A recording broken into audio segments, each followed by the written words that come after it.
എന്തൊക്കെയുണ്ട് ഇതിനകത്ത്? അതിനകത്ത് ഇഞ്ചി, ഗരം മസാല, ഉപ്പ്, മഞ്ഞൾപ്പൊടി അത്രയിട്ട് വേവിച്ചു. ഒന്നും കൂർക്കിട്ടില്ലല്ലോ. കൂർക്ക ഇത് മസാല ഇട്ട് അടിച്ചു കഴിഞ്ഞിട്ട്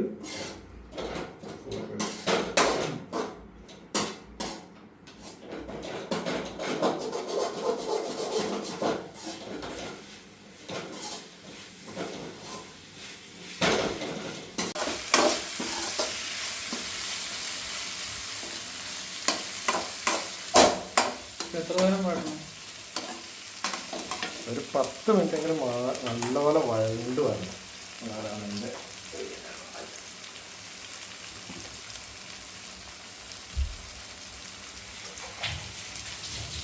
ചെറിയുള്ളി ആയതുകൊണ്ട് എത്ര വേണമെങ്കിലും ടേസ്റ്റ് കൂടും. മസാല ശരിക്കും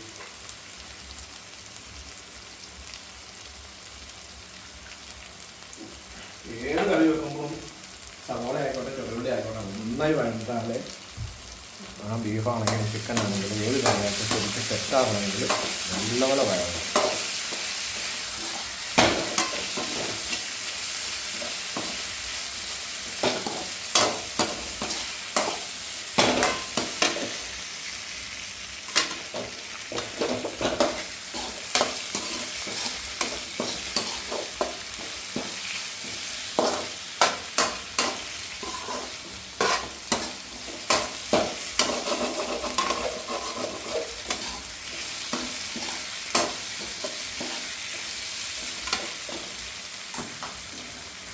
പൊടിയും മഞ്ഞപ്പൊടിയും കൂടി ഇടുകയാണെങ്കിൽ പെട്ടെന്ന് വഴങ്ങുന്നുണ്ട്.